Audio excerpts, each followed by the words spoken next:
अस्सलाम वालेकुम, खुश आमदीद, सुबह खैर तमाम देखने वालों को। प्रोग्राम का नाम है गुड मॉर्निंग कराची और मेरा नाम है मोहम्मद यासर। नज़रीन, प्रोग्राम गुड मॉर्निंग कराची में मुख्तलिफ मामलात और मसाइल पर गुफ्तगू करते हैं और अवामी नौइयत के मामलात और मसाइल अमूमन प्रोग्राम में ज़ेर बहस आते हैं और मुख्तलिफ मामलात के हवाले से लोग निशानदही करते हैं प्रोग्राम देखने वाले, और हम कोशिश करते हैं उसके ऊपर अपने प्रोग्राम में गुफ्तगू करें। मौजूद गुफ्तगू आजकल मौशी सूरत हाल है और साथ साथ आने वाले बजट के हवाले से गुफ्तगू शुरू हो चुकी है, 22 से शुरू हो चुके हैं। ये सिलसिला अब मज़ीद आगे बढ़ेगा और देखना होगा क्या रिलीफ वाक़तन ऐसा है जो अवाम को मिल सकता है, या हुकूमत इस पोजीशन में है कि वाक़तन अवाम को रिलीफ दे सके। ये सब में ज़्यादा जानना ज़रूरी है। बहरहाल अब तक जो हमारा ट्रैक रिकॉर्ड रहा है उसमें ऐसी कोई चीज़ नज़र नहीं आई कि जिसमें वाक़तन अवाम को रिलीफ दिया गया हो, और इस वक्त सूरत हाल पहले से बहुत ज़्यादा मुख्तलिफ है। आगे चल के इसके ऊपर गुफ्तगू करेंगे। इस वक्त मुल्क के जो दीगर अमूमी मसाइल हैं उसके ऊपर बात करना ज़रूरी है। बिलखुसूस शहर कराची के अंदर इस वक्त सबसे बड़ा जो मसला बना हुआ है वो बिजली की लोड शेडिंग है। पानी की किल्लत और दीगर मसाइल का पहले ही सामना था, मगर इस वक्त जो सबसे बड़ा तनाज़ा अब एक बन चुका है वो बिजली की लोड शेडिंग के हवाले से, और इसके साथ साथ दीगर मामलात हैं, ज़रूर ज़ेर बहस आएंगे। मौजूद मेहमानों को पहले खुश आमदीद कहूँगा और उसके बाद फिर गुफ्तगू के सिलसिले को आज आगे बढ़ाएंगे। मौजूद मेहमान सबसे पहले उनको खुश आमदीद कहूँगा, जनाब अब्दुल रज़ाक बाजवा साहब, हमारे इंतहाई मोहतरम, पाकिस्तान पीपल्स पार्टी से आपकी वाबस्तगी है, सीनियर रहनुमा है, सीनियर सियासतदान है, उनको मैं खुश आमदीद कहता हूँ। रज़ाक भाई, थैंक यू सो मच। बहुत शुक्रिया जी, बहुत शुक्रिया बहुत प्रोग्राम शुक्रिया। में वक्त देने के और लिए। आज आपको ईद यौम रज़ा तकबीर का की जो भी है जो, वो भी, और यौम जी जी तकबीर जी, की भी, और पता नहीं क्या क्या सब आज की सब सब एक साथ मुबारक हैं हैं ऐसे। आपको। बहुत बहुत बहुत खूब, आपने बिल्कुल सही कहा। Thank you. आज के दिन के हवाले से भी हमें आगे चल के मौका मिलेगा, ज़रूर गुफ्तगू करेंगे यौम तकबीर के हवाले से। और आज का दिन पाकिस्तान की तारीख़ का एक बहुत ही अहम दिन है, और यकीनन अब तो सबके इल्म में होगा ही, सोशल मीडिया का दौर है। पहले तो हम ये कह सकते थे कि शायद लोग ना जानते हों, मगर ये कि यौम तकबीर के हवाले से एक ऐसा दिन है कि इस वक्त पूरी दुनिया में पाकिस्तान का नाम जो है वह सरबुलंद हुआ, और पाकिस्तान दुनिया के नक्शे पर एक एटमी क़ुव्वत जो है वो बनकर उभरा। और जनाब इसके ऊपर आगे मौका मिलता है गुफ्तगू करूँगा। मौजूद मेहमान एक और हमारे साथ यहाँ पे तशरीफ़ फरमाए, बहुत ही ख़ास हैं, जनाब सैयद शहजाद अख्तर साहब, जो कि प्रेसिडेंट हैं पीक प्राइवेट स्कूल एसोसिएशन सिंध के। उनको मैं खुश आमदीद कहता हूँ। शहजाद भाई, बहुत शुक्रिया आपका अस्सलाम प्रोग्राम में वालेकुम, हमें वक्त देने बहुत के लिए, शुक्रिया आपका। और आपसे भी आज बहुत सारे मामलों पर गुफ्तगू करनी है, ख़ास तौर पर इम्तहानात के हवाले से ज़रूर बात होगी। रज़ाक भाई, सबसे पहले तो जो सूरत हाल है पख्तूनख्वा के अंदर, जो अभी कुछ देर पहले हम जिसके ऊपर बात कर रहे थे, मैं चाहूँगा ज़रा उसके हवाले से बात हो जाए।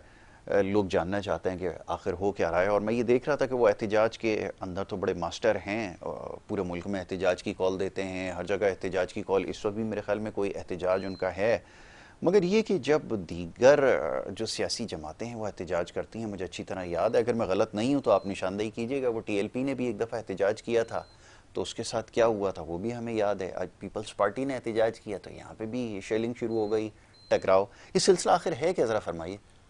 बहुत शुक्रिया यासिर साहब, आपने बड़ा अहम सवाल किया है, और अहम सूबे पर, KPK पर। KPK में खुशकिस्मती कह लें या बदकिस्मती कह लें, मैं तो बदकिस्मती कहूँगा कि उस पर एक कंटिन्यू तीसरी बारी जी फिर खान साहब की गवर्नमेंट है वहाँ पर, और ये सब लोग आए थे करप्शन के ख़िलाफ़। इस कंट्री को रियासत मदीना बनाने के लिए, यहाँ से करप्शन के ख़ात्मे के लिए, यहाँ की जो यूनिवर्सिटियाँ थी उन्हें आबाद करने के लिए, जो गवर्नर हाउस थे वहाँ पे मज़ीद हमें यूनिवर्सिटियाँ बनानी थी, प्राइम मिनिस्टर हाउस में हमने जो है ना यूनिवर्सिटी बनानी थी, और फिर खान साहब ने साइकिल पर जाया करना था अपने दफ्तर। फ़राइज़ की अंजाम दही के लिए एज ए प्राइम मिनिस्टर। जी ये सारी ख्वाब खान साहब ने हमें दिखाए, और कोई 15, 20, 25, 30 साल वो कंटिन्यू बड़े बड़े झूठ बोलते रहे, और अपना झूठ जो है आवाम के ब्लड में उन्होंने समो दिया। यानी इस कदर उन्होंने झूठ बोला, इस कदर उन्होंने झूठ बोला कि आप क्या मैं मुझ जैसा शख्स जो जो कभी बड़े सीनियर लोगों के साथ अपनी ज़िंदगी को गुजारने का अल्लाह सुब्हान ताला ने मौका दिया, हम सब उनकी बातों में आ गए, मुझ समेत, मैं जी। अपने आप को अलग नहीं कर रहा। आ गए और हमने कहा कि यार चलें, हमने सारी सियासी जमातों को आजमाया है, सारे सियासतदानों को आजमाया है, फौजी दौर भी आधा आधा 50-50, आधा जमहूरियत और आधा फौजी। तो शायद खान साहब जो है वो कोई इनकलाब ले आएंगे इस मुल्क में, सच का इनकलाब ले आएंगे, करप्शन के ख़िलाफ़ इनकलाब ले आएंगे। यहाँ पे लोगों को टांगा जाया करेगा, उनकी लाशें रीगल चौक कराची में और नमक मंडी पिशावर में और जो है मोची दरवाजे पर मीनार पाकिस्तान पर और बलोचिस्तान में शायद वो कोयटा कहीं भी आप कह लें, चारों सूबों में फांसी घाट लगेंगे जहाँ पे करप्शन में मुलव्वस लोगों को जो है वहाँ पे एक इबरत का मकाम बना दिया जाएगा। हम सब ने उनका रुख किया और उन्हें सपोर्ट भी मिली और इदारों के साथ साथ अवाम ने भी, जो भी उस वक्त 2018 में उन्हें ले आए इक़्तिदार में। अच्छा KPK में तो ये 2013 से थे कंटिन्यू ले आए, तो फिर आप देखें कि क्या हाल किया इन्होंने KPK का, क्योंकि बात KPK की हो रही है, हाल तो इन्होंने खैर पूरे मुल्क का ही जो किया सो किया, और जो अब मुल्क इनके साथ कर रहा है वो भी सारी दुनिया देख रही है। तो इन्होंने KPK में आप देखें जो जो जो वहाँ पर तरक्याती का, वहाँ कोई हेल्थ का अच्छा हॉस्पिटल मौजूद नहीं है। यासिर साहब, मैं एज ए सियासी कारकुन, क्योंकि हमें दुनिया देख रही है, लाइव प्रोग्राम है, इसमें आप झूठ बोलेंगे तो लोग आपको कत्ल कबूल नहीं करेंगे। आप मुझे बता दें पिशावर में वही ओल्ड यूनिवर्सिटियों से अलावा कोई बड़ी यूनिवर्सिटी खान साहब ने बनाई हो? ये कहते थे कि लोग सरकारी प्राइवेट स्कूल क्योंकि लोगों के बजट से बाहर होते जा रहे हैं, हकीकत है हमारा, तो लोग प्राइवेट स्कूलों से अपने बच्चों को निकाल करके सरकारी स्कूलों में लाएंगे। आप मुझे कोई पिशावर का एक रोल मॉडल, यानी KPK का, पिशावर तो एक सिटी है, KPK तो बहुत बड़ा सूबा है हमारा, आप मुझे कोई एक जो है ना खान साहब की कही हुई बात पूरी नहीं कर दिखा सकते। कोई एक स्कूल हमारे यहाँ ऐसा पिशावर में, लाखों हजारों तो मैं जानता हूँ जो KPK से स्टूडेंट कराची में रह रहे हैं। थोड़ी बहुत हमारे प्रॉपर्टियाँ जो हमने रेंट पे दी हुई हैं, तो वो वहाँ ये स्टूडेंट हमारे पास आके रहते। मैं उनसे पूछता हूँ कि यार क्यों आप पेशावर में क्यों नहीं पढ़ते? कहते वहाँ नहीं है सर, वहाँ कुछ भी नहीं है, हम यहाँ पे नर्सिंग का कोर्स करने के लिए आते हैं, मेडिकल कोर्स के लिए आते हैं, अपनी एजुकेशन के लिए कराची आते हैं। यानी जिस पर इल्ज़ाम लगाया जाता है सूबा सिंध बहुत करप्ट है, सूबा सिंध बड़ा जालिम है, इसने तो मुल्क की पता नहीं हमने खा लिया है। अच्छा, ये भी आपकी बात है कि मैं ये देख रहा हूँ कि सवाल हो रहा है कि पीपल्स पार्टी आखिर क्यों एहतजाज कर रही है, क्योंकि सिंध के अंदर सिचुएशन बहुत बेहतर है। मैं इसी पर आ रहा हूँ। जब हमने देखा कि इमरान खान ने वहाँ तीसरी मरतबा कंटिन्यू वो इक़्तिदार का है, और उनका हक बनता है, अगर वहाँ की देना चाहती है वोट, मैं तो कहता हूँ 300 बार और भी दें इसको खूब वोट, और खूब आके दूसरे सूबों में जाके लाहौर में रेडी लगाएं खरबूजे की, कराची में जूते बेचें, करें ना भाई, हमें क्या एतराज है। आप मुझे बता दें कितना पंजाब जो है पेशावर जाके रोजी के लिए जा रहा है, कितने सिंधी जो है वो KPK बाजौड़ में जाके हम रोजी कमाने के लिए जा रहे हैं, कितने लोग दूसरे सूबों से जा रहे हैं। तो ये पेशावर और KPK के लोग, अगर उनमें इतना ही शऊर जाग गया है, उन्हें इमरान खान की जो चप्पल और जूते वो गले में डालने, मुझे कोई एतराज नहीं है।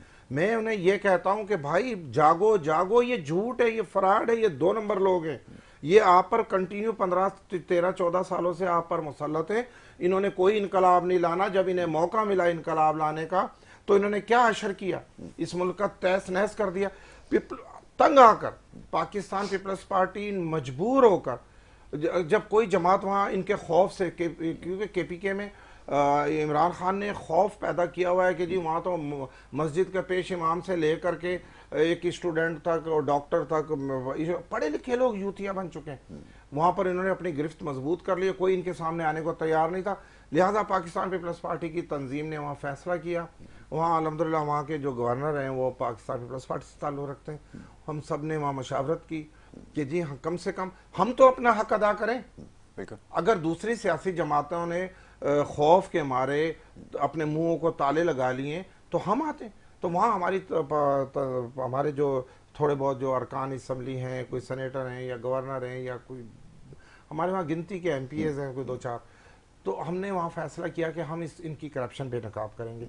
हाँ, अगर हम झूठ बोलते हैं, हम अगर इल्ज़ामात की सियासत करते हैं, ऐसी पाकिस्तान पीपल्स पार्टी की तारीख नहीं रही कि हमने किसी पे इल्ज़ाम लगाया। हमारी पार्टी ने हमारी तंजीम ने बिलावल भुट्टो साहब की हिदायत पर वहाँ पर एहतजाज किया, इनकी करप्शन को बेनकाब किया। जब हम करप्शन को बेनकाब करने के लिए बाहर आए, रोडों पर आए, तो ये हैरान हो गए कि जनाब हमारे सामने कौन आ सकता है, और ये तो हमारा सूबा है। वो अमीन गंडापुर जिसकी एक टांग जो है वो GHQ में है, एक टांग लोगों के पैर पकड़ने पर है, एक टांग उसकी जो है वो मियां नवाज शरीफ के घर पर है, और बकाया जिस्म पता नहीं कहाँ है उसका। और वो उसने वहाँ पे जो जुल्म ज्यादती की सियासी कारकुनान पे, लाठी चार्ज तक, और साथ में इन्होंने अपनी जो PTI की जो वहाँ तंजीम थी, जो जो जो जो जो इनके फॉलोवर थे या जो वर्कर थे या कारकुन थे, उन्हें मुसल्ला करके डंडों से, हथियारों से उस एहतजाज, हमारे एहतजाज पर उन्होंने लाठीचार्ज किया, तशद्दुद किया, इतनी शेलिंग की मैं आपको बता नहीं सकता। और ये जमहूरियत के अलमदार हैं, जमहूरियत का दर्स देते हैं हमें, सुबह शाम इनकी क्लासें होती हैं कि जी ऐसे नहीं करते, बर्दाश्त करते हैं। तो ये तो तरीका नहीं है। जब हाँ, आप अगर सियासी हैं, आप पर अगर पाकिस्तान पीपल्स पार्टी पेशावर में या KP के गवर्नमेंट पर कोई इल्ज़ामात लगा रही है, तो आप बुर्दबार अपने लोग बिठाएं। अव्वल तो है ही नहीं, आप में बड़ा फुकदान है। पहले उनकी कोई सियासी तरबियत नहीं है, उन्हें कोई उन्होंने क्लासेस ली नहीं है, ना कोई वो किसी स्कूल देखा है उन्होंने, सियासी स्कूल की बात नहीं कर रहा।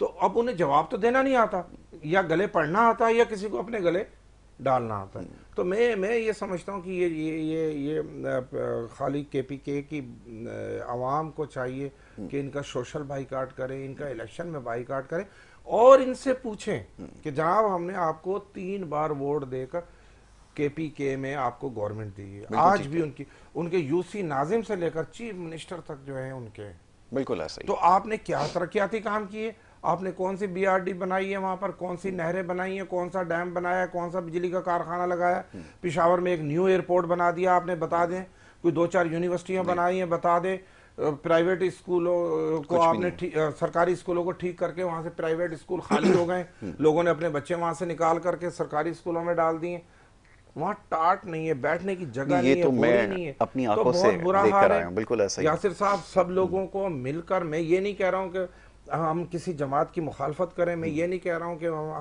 हम किसी पे तनकीद करें या झूठा इल्जाम लगाएं, मैं इसका बिल्कुल आदी नहीं। हक और सच की बात करें, अगर PTI ने वहाँ कुछ किया है तो बताया जाए। बिल्कुल ठीक है। और अकाउंटेबिलिटी सब में ज़्यादा ज़रूरी है, कि जिसके बारे में बार बार बात की जाती है कि ये अकाउंटेबिलिटी होनी चाहिए, तो उसका आगाज़ यहीं से किया जाए, ताकि लोगों के सच जो है वो सामने लाया जा सके। बहरहाल एहतजाज सबका जमहूरी हक़ है, जैसे आप अपने राइट्स के लिए हमेशा डिमांड करते आए हैं, तो यहाँ पर भी ऐसा ही होना चाहिए। मैं ज़रा शहजाद साहब की तरफ चलूँगा।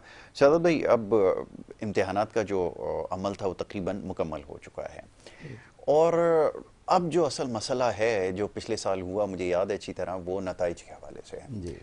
और ये मामला इतना संगीन हो गया कि फिर ऐवानों तक बात पहुंची, और उसके बाद जो कुछ हुआ वो सबके सामने है। बहरहाल ये भी जस्टिस है। अगर तरीक़ाकार को सही किया जाए तो ख्याल ये है कि इम्तिहानात मुकम्मल होते ही ये नताइज को जो मुरतब करने का सिलसिला ये शुरू हो जाए और जल्द अज जल्द मुकम्मल भी हो जाए, ताकि अगले सेशन का आगाज़ हो। अभी मुझे जो फ़िक्र सबसे ज़्यादा लाक है वो ये कि जो छुट्टियां हैं उसका आगाज़ हो गया, और उसके बाद फिर सिलसिला कब शुरू होगा यू नेवर नो। पिछले दफ़ा ऐसा हुआ कि जी 15 तक ले जाएं, फिर बारिशों का सिलसिला हो गया, आगे चले जाएं। तो मैं ये सारी चीज़ें दोबारा से सोच रहा हूँ कि अगर ये वही सिलसिला दोबारा शुरू हुआ जिसके कवी इम्कानात हैं, तो फिर नतीजा क्या निकलेगा? क्या इसी तरह साल मुकम्मल करेंगे जैसे ही हमने गिर गिर के साल मुकम्मल किया? यासर, आज तो खैर यौम तकबीर का जी दिन है। जी, पर्चा भी कैंसिल हो गया। पर्चा कैंसिल हो गया, और बहरहाल आज का दिन बहुत बड़ा दिन है पाकिस्तानी कौम के लिए, क्योंकि इस दिन के लिए तो मैं आज भी मतलब जब जज्बा एक तमाम पूरी कौम में आया जी, तो उसमें मैं बार बार आपके शायद कई प्रोग्राम में कह चुका हूँ कि वो तालीम ही खाली तब्दील कर सकती है। बिल्कुल ठीक है। मतलब आज सिर्फ हमारे पास खुशकिस्मती से एक ऐसी चीज़ है जो दूसरी तरफ मौजूद नहीं है, जिसकी वजह से हमारी फ़ौज जो है वो हमेशा गलबा पाती है, और हमेशा से वो मतलब कहते हैं ना, आंखों में आके डाल के बात करती है। वो सिर्फ एक जिहाद का है। लाज़मी बात है, अगर इसका कॉन्सेप्ट हमारे हट जाए तो ये यौम तकबीर जो हम बना रहे हैं आज, और ये उसका इस वजह से यौम तकबीर ज़्यादा बेहतर तरीके से आ गया कि अभी करंटली जो जिस तरह से वार हुई, और सबसे बड़ी वार थी, लोगों को पता ही नहीं है कि फ़्लाइट की सबसे बड़ी वार दुनिया की हम लड़के बैठ गए, और उसमें जिस तरह से जवाब दिया, तो वो सिर्फ एक जज्बा ही तो है कि वहाँ पे कुफ्र है और यहाँ पे जो है वो हमारा ईमान है। बहुत खूब। तो लाजमियत है, पहले तो फ़ौज को मैं खराज तहसीन पेश करूँगा, और वो एक शेर है ना, इरादे जिनके पुख्ता हों, नज़र जिनकी खुदा पर हो, तलातम खेज मौजों से वो घबराया नहीं करते। तो लाजमियत है अल्लाह ताला करे कि यही जज्बे अगर हम तमाम चीज़ों में ले आएँ, बिल्कुल। और ये आएगा एजुकेशन से ही। अभी जो भाई भी बात कर रहे थे, तो एजुकेशन दरअसल हर जगह मतलब वो बिल्कुल नीचे की तरफ है, जैसे आप कह रहे हैं, जी। मतलब इसको बिल्कुल आखिरी तरजीह पे रखा हुआ है। कोई भी गवर्नमेंट आ जाए, कोई भी कहते हैं उसमें हमारा लीडर आ जाए, पता नहीं अपने जो उनका मंशूर होता है उसमें सबसे पहले एजुकेशन होता बिल्कुल है, ऐसे। लेकिन जब मामला आगे बढ़ते हैं तो वो सबसे ज़्यादा नीचे की तरफ चला जाता ऐसे। है। और उसमें मतलब करप्शन की जहाँ तक यासिर बात है, वो तो मेरे ख्याल से हमारे नस नस में, खून खून में ऐसी बस गई है वाह। कि उसको तो हम मेरे ख्याल से अगर खून काट काट के भी निकालना शुरू करें ब्लड तो कैंसर बन गई। हाँ, कई साल लगेंगे, बिल्कुल कई ऐसे साल ही। लगेंगे। तो उसमें किसी भी हुक्मरान का मैं नहीं कहूँगा, ये तो हम मिनासुल कौम, बिल्कुल इस ऐसे ही वक्त है। हम वहाँ पे चले गए हैं कि हम इस वक्त ना रिसर्च में अपने बच्चों को भेज रहे हैं। ये बेसिक, जहाँ से हम एग्ज़ाम किया, आपने तस्करा किया, ये बेसिक क्लासेस हैं। मैट्रिक इंटर एक बच्चे की बेस है जहाँ से वो परवान शुरू करेगा। जी जी। उसमें ही हम बच्चे को इस कदर का अजियत का शिकार कर देते हैं। कभी पेपर डिले हो जाते हैं, कभी गर्मी के मामलात हो जाते हैं, कभी हम कहते हैं कि जी पेपर यहाँ लिए जाएंगे, फिर उसके बाद उठा के उनका शेड्यूल चेंज कर दिया जाता है। तो ये जो एक जहनी आप कोफ्त का शिकार कर रहे हैं लोगों को, इतने सारे पहले ही हमारे पास जहनी अमराज मौजूद हैं, जिसमें पानी नहीं आना है, बिजली का नहीं आना है, मतलब गैस नहीं आती, कभी आ गई, इंतज़ार में हम। बिल्कुल ऐसे। क्या अब आप सोचें कि तमाम बिल दे के, तमाम चीज़ें दे के हम ये इंतज़ार करते हैं कि अब लाइट आएगी।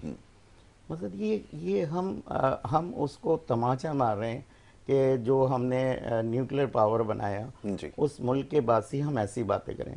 लेकिन वो जज्बा तो हमारा वही वाला है। बिल्कुल सही। भले हमें कहते हैं खाने को कुछ ना दिया जाए, एक रोटी का टुकड़ा ना दिया जाए, लेकिन हम सरहद पे खड़े होने के लिए तैयार हैं। बेशक ऐसे। लेकिन अब इस वक्त यासिर, लड़ाई जो है वो तलवारों की नहीं है। वाह, बहुत खूब। तलवारों की लड़ाई नहीं है कि मकसद मैं बहैसियत मुसलमान 10-12 बच्चे पैदा करूं कि वो खड़े होंगे जवान वहाँ पे मेरे, और वो सरहदों की महाफिज होंगे। इस वक्त तो टेक्नोलॉजी की जंग है। ऐसा ही। एक बटन दबेगा और सफ़े हस्ती से नामो निशान मिट जाएगा। तो उसमें जो सबसे बड़ा रोल है वो तो तालीम का है। अब ये हमें सूबों की जंग में नहीं लगना चाहिए। इस वक्त कौम एक यकजा पेज पर आ गई, खुदा रहा। तमाम हमारे जितने भी सियासतदान हैं, हमारे बुजुर्ग हैं, उनको सबको एक पेज पे आना चाहिए। उसे इस पाकिस्तान के लिए कुछ करना चाहिए। जब ये वाला जज्बा हमारे अंदर से यासिर आएगा कि हम पाकिस्तान के लिए काम करें, तो ये यौम तकबीर हो, कोई मकसद कहते हैं हमारा जश्न हो, तो वो जश्न पूरी कौम बनाती है। हम थोड़े दिन सब मिल जाते हैं। ये हमारी एक बड़ी खूबसूरत सी एक वो है कि हम जब मुसीबत होते हैं ना, तो वो चारों भाई अगर घर में हैं तो वो मिल के बैठ जाते हैं कि क्या करना है। लेकिन जैसी आसूदगी आती है, फिर मज़ा आता है, सही ना, फिर वो खाने खाए जाते हैं, तो फिर अपनी अपनी अलग अलग किस्म की डकारें आना शुरू हो जाती हैं। तो कोशिश करनी चाहिए। मैं जैसे पहले भी एक प्रोग्राम में कहा था कि जब हम किसी को कहें ना कि हम एक तस्वीर बनाएं और उसमें क्या नुक्स निकाल दो, तो वो पूरी तस्वीर लाल कर देते हैं हम। लेकिन अगर हमें कहा जाए कि वो तस्वीर बना दो, तो वो तस्वीर अच्छी नहीं बनाई जाती कभी। बहुत बड़ी तो अच्छी मिसाल। पूरी कोशिश की जाए, पूरी कोशिश की जाए इस बात की कि हम मकसद अपनी जो जगह है, मेरी जगह है असल, तो सबसे पहले मैं घर का सरबराह हूँ ना, मुझसे जवाब लिया जाएगा। मुझे सच्चा होना पड़ेगा, मुझे ईमानदार होना पड़ेगा, तो मेरी नस्लें खुद ब खुद ही सही होंगी। लेकिन जब झूठे लोगों में बैठकर हम सच्ची बातें करें, मैं ज़िंदगी भर हराम खाऊं, सही, और मुझसे आप हलाल की बातें कराएं, तो मज़ा नहीं आएगा, निकल नहीं पाएगी। मकसद मैं जितना उसको किसी कोर्ट में बना के पेश करूं, बंदा बंदा ही रहेगा। ऐसे ही। तो कोशिश हमारी है, और मकसद हैं तो खैर भारत के, लेकिन मुसलमान शायर हैं, तो मुझे बड़ा खूबसूरत सा उनका भी मिसरा याद आ गया हालत आजरा पे, कि वो झूठों ने झूठों से कहा सच बोलो। बिल्कुल ऐसे। सरकार ने भी किया ऐलान सच बोलो, घर के अंदर भरकर झूठों को दर पर लिख दिया सच बोलो। तो मसला ये है कि हम बोर्ड हो जाए, कोई सरकार हो जाए, कोई मसद कहते हैं यूसी का मेंबर है, कोई वजीर आज़म है, कोई सदर है, कोई फौज का सरबराह है, जब तक ऑनेस्ट नहीं होंगे, ईमानदार नहीं होंगे, हम ये सारी बातें ही रहेंगी। और लाज़िम है उन बातों का हशर हम देख रहे हैं कि मतलब हम मीम देख रहे हैं तो उसमें एक से एक वो जो सोशल मीडिया की है कि वो भारत को कह रहे हैं कि हम तुम्हारा वो हाल कर देंगे जो हमारा है। तो ये जुमले ना निकलें। मतलब जब अगर एजुकेशन हमारी हो तो हम उन्हें बताएं कि हम आपसे आज भी अच्छे हैं। और यासिर आप यकीन करें कि भारत के जो हुजम है वो बहुत बड़ा है, सही ना, लाजमत है, उससे सारी दुनिया तिजारत के लिए उसके पास भागती है। अच्छा, हमारा लाजिमत है उतनी बड़ी हजम नहीं है, हमारा मतलब वॉल्यूम कम है, लेकिन वो जो हमारे अल्लाह ताला ने जो मुल्क दिया ना, जिस नज़रिए पे दिया वो पूरी दुनिया में नहीं कायम है। बिल्कुल है ना, लाजिमत है उसको अल्लाह ताला ही बचा रहा है।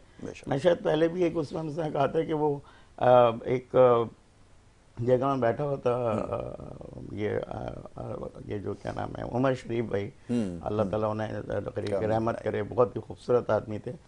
तो उन्होंने बड़ा खूबसूरत जुमला कहा, उन्होंने कहा कि ये पाकिस्तान और भारत के जो लोग हैं सब पैसा खाते हैं, तो क्या फ़र्क है? कह रहे हैं यार फ़र्क कोई नहीं है, मकसद हमारे कायदे आज़म हैं नोट पे बैठे मुस्कुरा रहे हैं, देख रहे हैं मुस्कुरा के, और सब खा रहे हैं, सभी खा रहे हैं, सही ना, और वो मुस्कुरा मुस्कुरा के कह रहे हैं बच्चों खाओ, कितना खाओगे और खाओ। और वहाँ बिठा दिया दरअसल एक बिना आधे कपड़े पहना हुआ गांधी बिठा दिया, डंडा लेके, वो डंडा लेके बैठा हुआ है कि 1 रुपया तू तोड़ के तो दिखा, मैं बताता हूँ तुझे। तो ये जो फ़र्क है ना, जो ये खाने वाले फ़र्क हैं, ये हमें ख़त्म करने होंगे, अंदर से ख़त्म करने होंगे। बिल्कुल ठीक है। अगर हम ईमानदार हो जाएंगे, अपने अपने शोबों में ईमानदार होंगे, आप बिलीव करें हमें किसी को नहीं कहना पड़ेगा कि हमारे साथ हो। बिल्कुल ठीक है।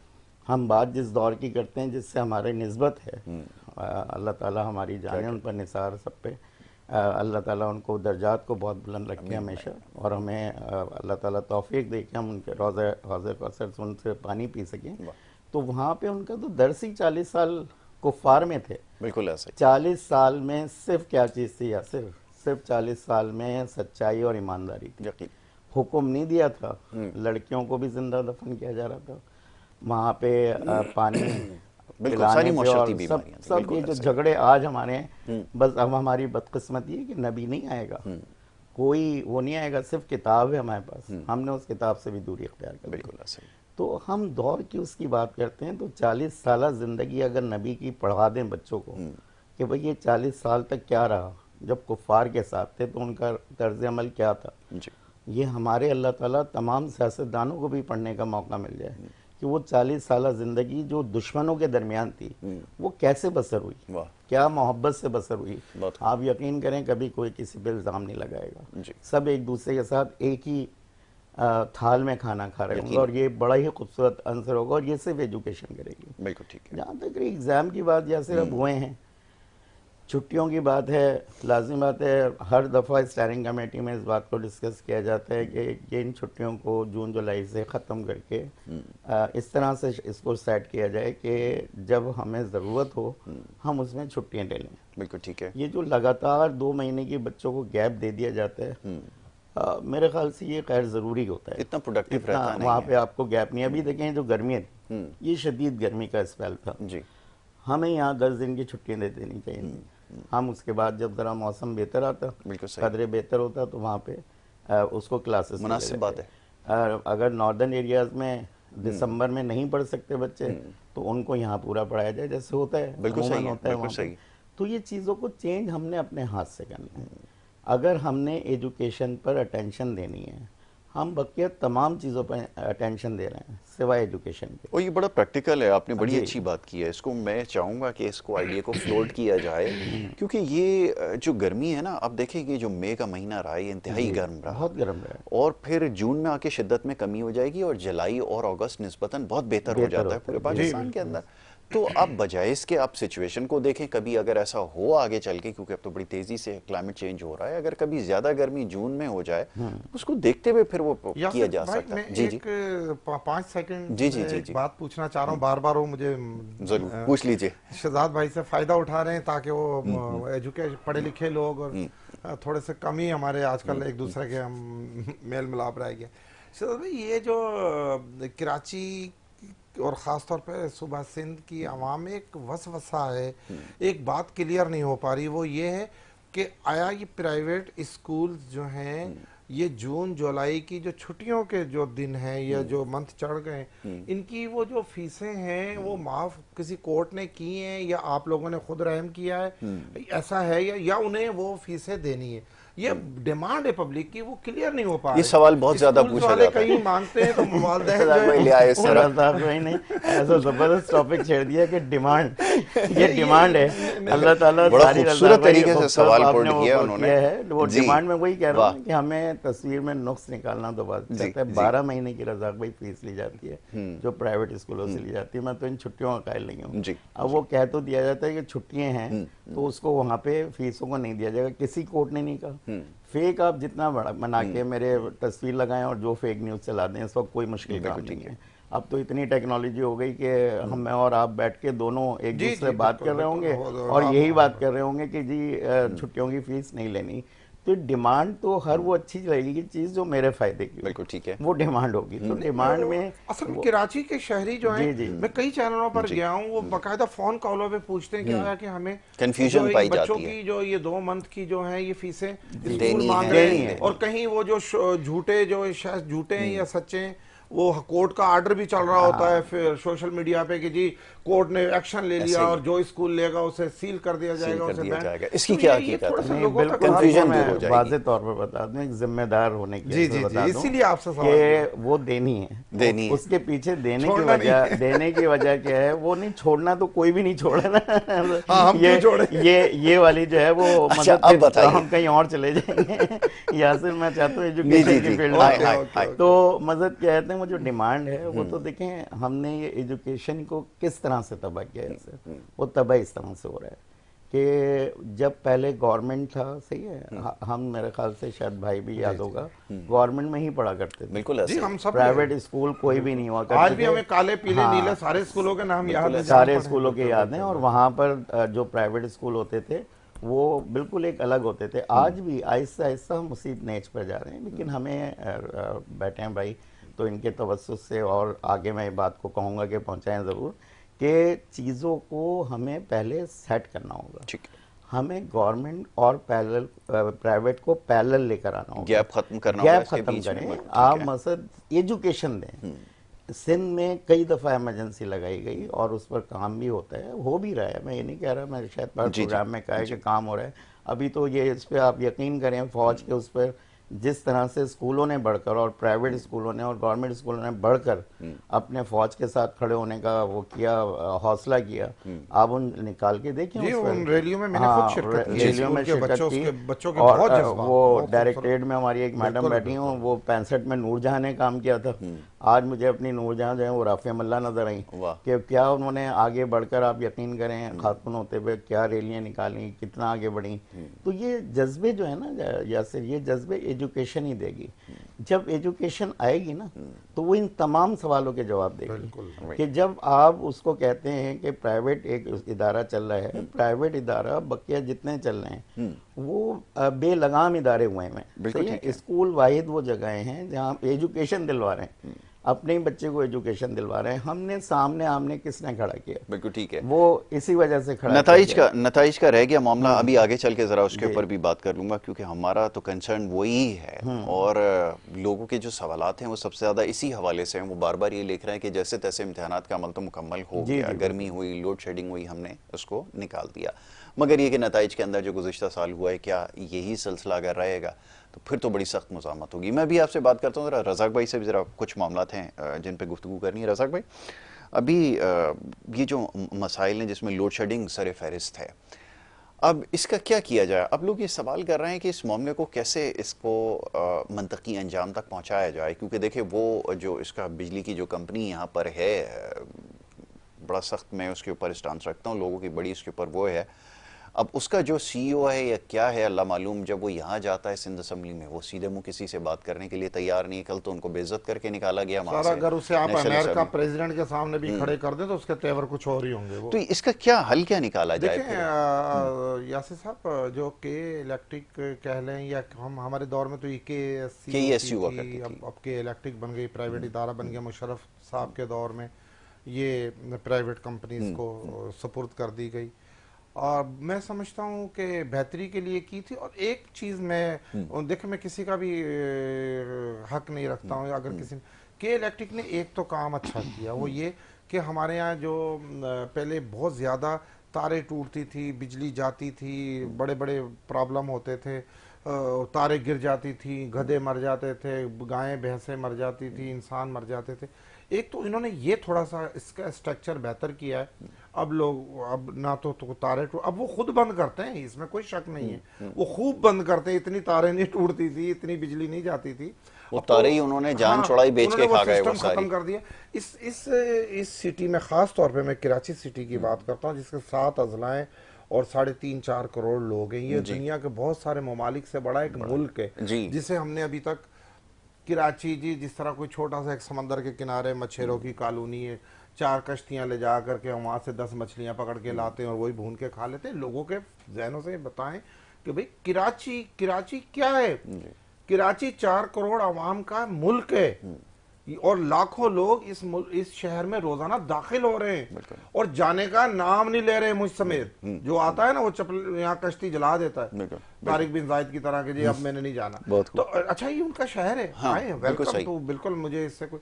लेकिन मैं ये कह रहा हूँ, मैं बिलावल भुट्टो साहब चेयरमैन पाकिस्तान पीपल्स पार्टी से भी गुजारिश करता हूँ, मैं प्राइम मिनिस्टर मियाँ शहबाज शरीफ से भी गुजारिश करता हूँ, मैं उन कुव्वतों से भी गुजारिश करता हूँ जो इनके ऊपर कहती हैं कि नहीं जी, इन्हें सब सियासतदानों को छोड़े, हमें ऊपर।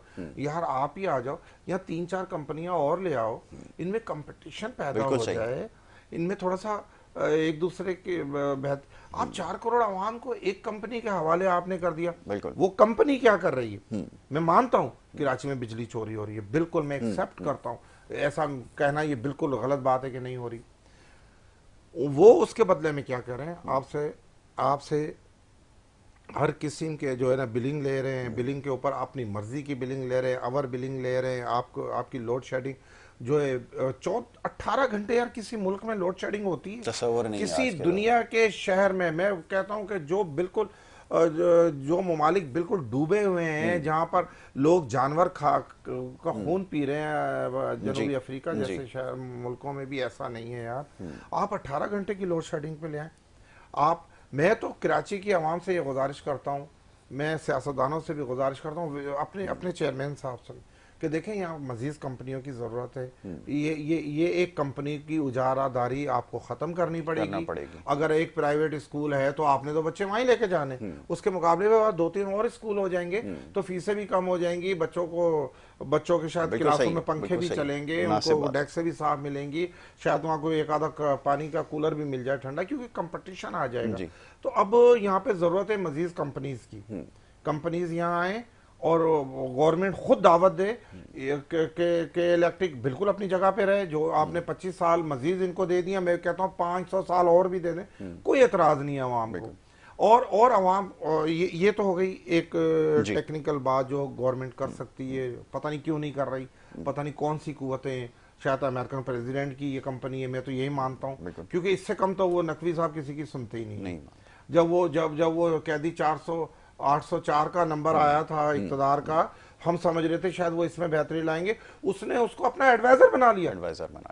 और एडवाइजर भी बिजली का बनाया जी। उसको डिपार्टमेंट, यानी आप ही चोर, आप ही डाकू, आप ही बदमाश, जूते मारे, जो भी करें जिस तरह करें। बिल्कुल। तो बदकिस्मती है कि यहाँ पे एक कंपनी है, यहाँ कंपनीज और आनी चाहिए, लोगों को रिलीफ देना चाहिए।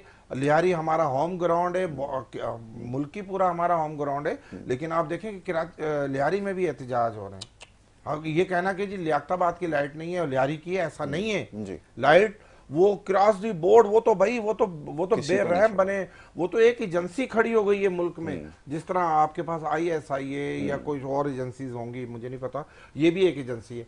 तो यहाँ कंपनीज मजीद आनी चाहिए, ये इनका कंपटीशन होना चाहिए, जो बिजली मुनासिब पैसों पर दे। जिस तरह आपने पीटीसीएल में देखा, पीटीसीएल में बहुत सारी कंपनियां आई, हर किसी ने अपने पोल खड़े किए लोगों के घरों पर, और वो करते करते वो मुझे आज भी याद है, 100 रुपए में एक कार्ड मिलता था हमें किसी दुकान पे, परचून की दुकान से। हम 100 रुपए का कार्ड डाल के अपना महीना गुजारा कर लेते थे, जिनके पास पैसे नहीं होते थे। अब देखो पीटीसीएल का, वरना पीटीसीएल में मैंने बहुत बड़े बड़े लोगों को, मेरे घर के बराबर में टेलीफोन एक्सचेंज है, वहां आते देखा था एक टेलीफोन के लिए। और आज वो मेरे घर पर एक महीने में 4 बार पीटीसीएल वाले आते जी, तो मैं हर महीने नया लगवा के छोड़ देता हूँ, नहीं बेकार है आपका। तो इसी तरह हमें कंपटीशन क्रिएट करना चाहिए, नई कंपनीज उतारनी चाहिए, आवाम को रिलीफ देना चाहिए। ये सताए हुए आवाम है जो चोरी कर रहे हैं, उसके लिए आपने कानून पास कर दिया है, आप उन्हें पकड़ लें, आप उन पे जुर्माने डालें, आप उन्हें जेलों में डालें। हम उनके खैर ख्वाह नहीं है, ना हम उनकी कोई फेवर कर रहे हैं। 100 में से 30 लोग अगर करप्ट हैं या अगर गुनहगार हैं, उसकी सजा पूरे उसको दी जाएगी, हालांकि इन्होंने बहुत बहुत ज्यादा सख्ती कर दी है। पहले एफआईआर लॉन्च नहीं कभी हुई थी, बिजली छोटे यार आम गरीब आदमी पर ये आप क्या, वो बिजली 10 20 50 100 यूनिट चोरी कर लेगा। चोरी तो इंडस्ट्री करती है, बड़ी बड़ी मिलें, कारखाने जो एक रात में आपका 1 लाख यूनिट जला देते हैं और चोरी करके वो एक ये छोटे मोटे इनको। और फिर मैं आवाम से गुजारिश करता हूँ, आवाम से मैं ये एक मशवरा भी देता हूँ, और साबे हैसियत लोगों से मैं हाथ जोड़ के अपील करता हूँ, आने वाले रमजान में आपने बहुत खैरातें ज़कातें, कराची तो वैसे ही समंदर है, यहाँ के लोग बहुत खैर ख्वाह हैं, बहुत बड़ी बड़ी ज़कातें खैरातें देते हैं। मैं इस बार मैं कराची के साबे हैसियत लोगों से ये कहता हूँ कि आप आम अपने अपने अपने अहले मोहल्ले कच्ची आबादियों में जाके देखें, जो हकदार है उन्हें एक एक दो दो जो ये सोलर सिस्टम आ गया है, प्लेटें, ये साबे हैसियत लोग दें उन्हें, ताकि उनकी एक तो के इलेक्ट्रिक से जान छुट जाए, एक उन्हें 24 घंटे मुफ्त में अल्लाह सुभान ताला की बनाई हुई बिजली मिल जाए। और जो थोड़े बहुत साबे हैसियत हैं, जो कच्ची आबादियों में भी सब गरीब नहीं है, और अल्लाह सुभान ताला ने बहुत अच्छे अच्छे लोग भी, अमीरजादे भी वहाँ रहते हैं। तो मैं चाहता हूँ कि सब लोग सोलर पर तवज्जो दें, अपना बजट कम करने, 2 कुर्बानियां करनी है भाई, एक कर लो, हज अगले साल कर लेना, जिंदगी रही तो। आप 5-5 एक साल में 2-2 3-3 उम्रे करते हो, एक बार एक उम्रा शार्ट कर लो, आप सोलर गरीबों को दे दो, इससे बड़ी कोई इबादत नहीं है। के इलेक्ट्रिक का वाहिद हल है, आप अपने घरों पर, अपनी झुग्गियों पर, अपनी झोपड़ियों पर, अपनी दुकानों पर, अपने मकानों पर, अपनी बिल्डिंगों पर, अपने कारखानों पर सोलर लगाएं और इनसे अपनी जान छुड़वाएं। एक बार आपकी इन्वेस्टमेंट है, ठीक है, 5 लाख है, 10 लाख है, लाख है या 1 करोड़ है, मुझे नहीं पता, आप एक बार इन्वेस्टमेंट थोड़ी बहुत कर ले। मैं तो शहजाद साहब को भी ये गुजारिश करूंगा कि आप अपने प्राइवेट स्कूलों को भी जो है ना हिदायत करें मीटिंग्स में कि भाई आप सोलर लगाएं ताकि बच्चों के पंखे चले। मेरा बच्चा इतने महंगे स्कूल में पढ़ता है, जब मैं कल लेने गया हूँ उसको, वो पसीनों में शरबोश था, बोला बिजली नहीं है, अब उनके पास जनरेटर सिस्टम नहीं है। तो मैं ये कहता हूँ कि जब सोलर लग जाएगा, एक तो आपको आपके जो एक बड़ा हमारे हर फैमिली का जो एक बड़ा बजट जो है वो उसमें चले जाता है बिलों में, और आपका 50% तो आपको यूटिलिटी बिलों के लिए रखना पड़ता है, उसमें सबसे बड़ा बिल बिजली का है। तो लोग सोलर पर आ जाएं। मैं अपनी जमात से भी गुजारिश करता हूँ, चेयरमैन बिलावल भुट्टो साहब से, प्राइम मिनिस्टर साहब से भी, और आर्मी चीफ से भी भाई कर लेते हैं, भाई ये के इलेक्ट्रिक को लगाम डालो, इन्हें ऐसे ना छोड़ो बेलगाम ना, बिल्कुल ऐसे ही तबाह कर दिया शहर को इन्होंने, ये सुनते नहीं है, ये तशद्दुद करते हैं। अब तो लोग जो अगर जाते हैं बिजली की कंप्लेन करने, जहां जज्बात में लोग ज्यादा होकर के जाते हैं, ये मुकाबला कर रहे हैं उनका। बिल्कुल अभी पिछले दिनों हमारे फिरोजाबाद के इलेक्ट्रिक वालों ने बाकायदा, जिस तरह उन्होंने सारे के इलेक्ट्रिक के मुलाजमीन जमा कर लिए, उन्होंने उनको डंडे दे दिए, उनको कहा कि मारो इनको। यानी आप देखें ये जुल्म है, और पुलिस इंतजामिया रेंजर्स जो है वो एक मुजस्मा बन के खड़ी हुई कि अब हम क्या करें जी, के इलेक्ट्रिक का साथ दें, अवाम का दें। वो न्यूट्रल होकर दूर जाके छाया में दरख्तों के नीचे खड़े जाते हैं, अवाम आपस में गुत्थम गुत्था है। लिहाजा प्राइम मिनिस्टर साहब को इसका नोटिस लेना चाहिए। जी शहजाद भाई, बिजली के हवाले से बात शुरू हो गई है, लेकिन ये कि स्कूलों के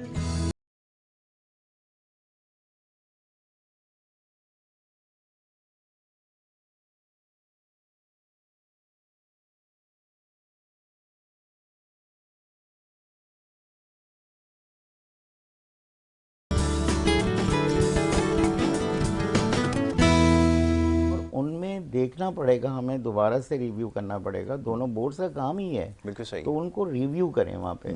अच्छा, अब बोर्ड में ये पोजीशन है कि लाजमी वो जो उनका मुआवजा है वो निस्बतन कम है जो प्राइवेट बोर्ड हैं दूसरे बोर्ड से, तो जिसकी वजह से ये भी एक बड़ा मसला है।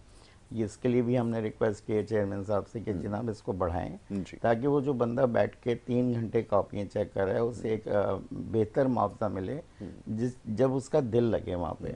अब वो चीज़ें इतनी तेज़ी से हो रही होती हैं यासिर कि आप लोग भी हम लोग भी देखते रहें कि अगर उसको तरीके से चेक करना शुरू करें टीचर, तो आप यकीन करें 3 घंटे में 20 कॉपियों से ज़्यादा चेक हो ही नहीं सकती। लेकिन हमारे यहाँ तो वो है कि बस ये आज यासिर काम करना है, निपटाना है।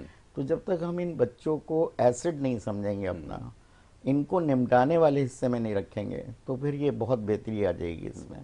हमने तो सिर्फ इन्हें रखा हुआ है कि बस निपटाओ, आगे बढ़ा दो। जिसने बहुत अच्छा काम किया उसने भले से कुछ भी नहीं लिखा, लेकिन उसको आपने मार्क्स दे दिए, तो पढ़ के टीचर को देने होंगे। मतलब वही हर जगह वही एक ही बात आएगी यासिर कि मेरा हिस्से का काम जो है मैं ऑनेस्टी से करूँ, ठीक है। तो यकीनन हमें किसी को कुछ कहने की जरूरत नहीं पड़ेगी। अब वो टीचर के ऊपर भी आए थे जिम्मेदारी। मैं सारी बोर्ड पे नहीं कहूँगा क्योंकि लाजमी है 4.5 लाख बच्चे हैं। अगर हम मैट्रिक बोर्ड की बात करें 4.5 लाख बच्चे हैं, तो 4.5 लाख बच्चे जो हैं वो इन असाजा के ही बच्चे हैं जी। तो मतलब उनको भी मैं ये कहूँगा कि खुदारा मतलब आप अपने थोड़े से फ़ायदे के लिए या लालच के लिए उस तरफ ना जाएं, क्योंकि आपका मनसब नहीं है जी। आपका मनसब तो उन बच्चों को मुनसिफाना कॉपियाँ चेक करके रिजल्ट देना है। तो हम अगर इन चीज़ों से थोड़ा सा ऊपर आ जाएं, इस करप्शन से थोड़ा सा ऊपर आ जाएं, ये रिज़ल्ट का बोर्ड को मैं कहूँगा कि खुदारा मतलब कहते हैं इनको बच्चों को जिसका मेरिट है उसको आगे लेकर आए। मतलब ऐसा ना करेंगे जो बच्चा 10वें नंबर पर आप उसे फर्स्ट पोजीशन दे दें जैसे पिछले दौर में होता आया है, और उसके आप कहते हैं कॉपीज़ को चेंज कर दें, आप तमाम चीज़ें ये बोर्ड करेगा। अच्छा, ये मैं ज़रा इसके हवाले से भी बात करना चाह रहा हूँ कि मैं दीगर सूबों के अंदर इस किस्म के मसाइल नहीं देख रहा, ये यहाँ पे सबसे ज़्यादा मसाइल हमें शहजाद भाई नज़र आ रहे हैं। इसकी क्या वजह है? क्योंकि वहाँ पे और दीगर मामला तो हो सकते हैं, वसाइल की कमी हो सकती है, जैसे पख्तूनख्वा सूबे की बात है, नीचे फ़र्श पे बैठ के बच्चे जो है वो पढ़ रहे हैं, मगर उसके बावजूद मैंने नताइज के हवाले से और दीगर मामलात के हवाले से नहीं सुना, या पता नहीं ऐसा चलता। वसाइल हो सकता है कम हो, मगर ये तो यहाँ जो सिलसिला ये बड़ा हैरानकुन है और बड़ा ताज्जुब इसके ऊपर होता है कि हमें सिर्फ इम्तिहानात लेने, एक बोर्ड है उसका काम है सिर्फ इम्तिहानात लेना और नताइज को जो है वो तैयार करना। बाकी रेगुलेशंस के हवाले से तो नहीं बात करते क्या है वो, और आपके पास बहुत सारे वजारतें अब तो आ गई हैं, लेकिन ये है क्यों आखिर सिलसिला, ये समझना सबके लिए बड़ा मुश्किल हो रहा है। इतनी बेज़ाब्तगी कराची में जो सबसे ज़्यादा इस वजह से कहूँगा कि लाजमियात एक बड़ा शहर है ये पूरे सिंध का, तो सबसे ज़्यादा जो करप्शन के वाक़यात भी होते हैं तो वो यहीं होते हैं। रीज़न उसका ये है कि लाजमियात जो मुख्तलिफ अभी जैसे रज़ाक भाई भी कह के रहे थे कि रोज़ाना यहाँ लोगों में इजाफा हो रहा है। अब हमें नहीं पता कि वो कौन लोग यहाँ के आबाद हो रहे हैं, हमारे पास कोई डेटा नहीं है। कौन बच्चे आके यहाँ आबाद हो रहे हैं, कोई डेटा नहीं है। अब इस वक्त वो जो एक ट्रायंगल होता है ना पेरेंट्स, टीचर और स्टूडेंट का, वो ट्रायंगल ही हमने नेस्तो नाबूद कर दिया। अब आप देखें टीचर का भी ये दिल चाह रहा है कि उसके सारे बच्चे A1 ग्रेड आ जाएं। पेरेंट्स जो कभी इस तरफ अटेंशन नहीं देते थे, वो उनकी पढ़ाई की तरफ अटेंशन होती थी। आज पूरी अटेंशन इस बात पे कि उसका A1 ग्रेड आ जाए, भले से वो C क्लास का भी बच्चा नहीं है लेकिन उसका A1 ग्रेड आ जाए। और ज़्यादा एहतजाज करते वही बच्चे नज़र आ रहे होते हैं जिनका बाज़ औक़ात अगर आप वो देखें वहाँ पे कि वो वर्क नहीं करते, और उसमें नाइंसाफ़ी कब होती है, जो हमारे असाज़ा हैं। बिल्कुल ठीक है, मैं अपने ऊपर जिम्मेदारी ले रहा हूँ कि जब हम अपना काम सही नहीं करते, असाज़ा का भी चेक नहीं करेंगे, तो उन बच्चों की हक़ तलफ़ी होती है।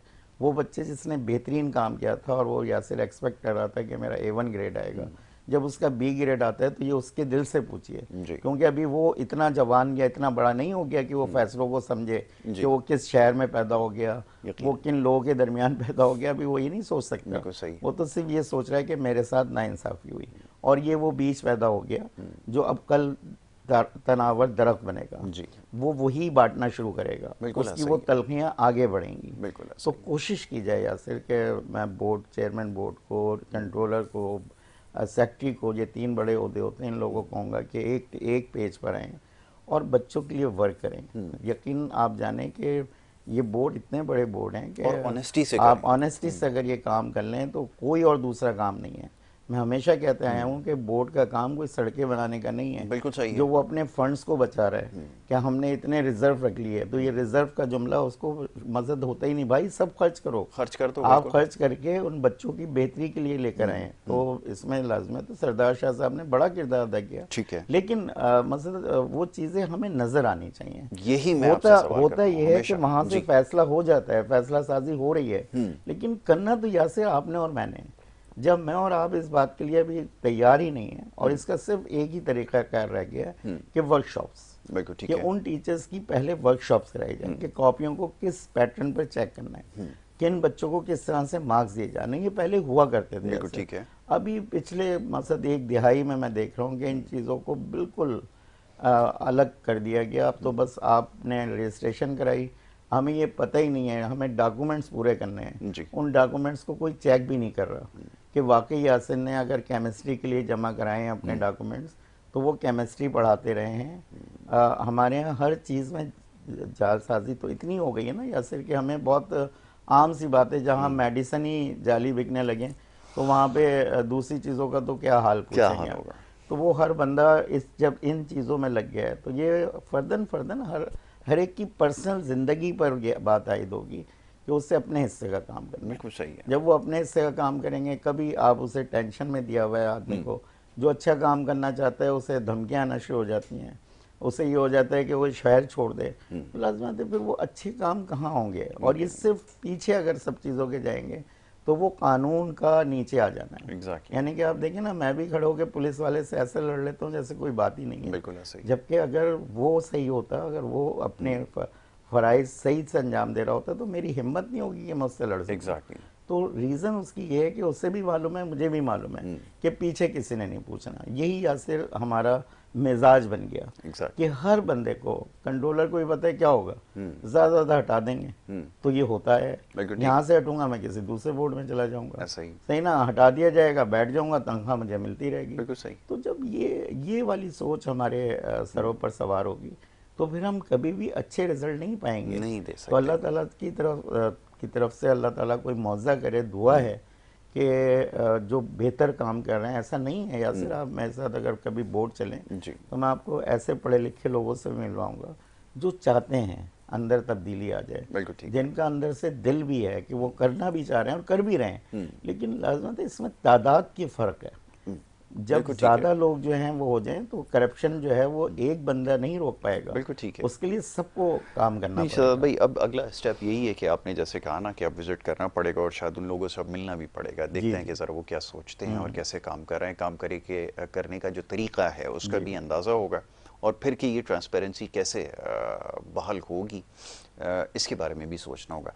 वेल शहजाद भाई, वक्त मेरे पास ख़त्म हो गया। मैं आपका बड़ा शुक्रगुजार हूँ कि आप यहाँ पे तशरीफ़ लाए, और बहुत ही अहम मामला है तालीम का। इसके ऊपर हमेशा गुफ्तगू करने का मौका मिलता है, बहुत सारे मामलात सामने आते हैं हमारे, और ख़ास तौर पे जैसे ये सवालात होते हैं, जैसे अभी फ़ीस के हवाले से बात हो रही थी, तो इसके ऊपर भी अब हम पाया जाता है। अभी तक बड़ी कन्फ्यूजन पाई जाती है, इसलिए रज़ाक भाई कुछ देर पहले यहाँ मौजूद थे, उन्होंने जो ये सवाल उठाया, ये वाक़तन ऐसा मामला है जिसके ऊपर लोग जानना चाहते हैं।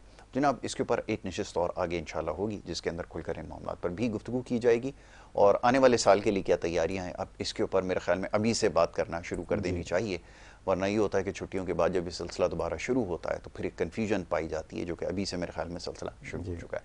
तो मेरा सेगमेंट का वक्त यहाँ पे अपने अख्ताम को पहुँचता है, ब्रेक के लिए जाना होगा, ब्रेक के बाद दूसरे सेगमेंट की तरफ बढ़ना होगा। आप देखते रहिए हमारा प्रोग्राम।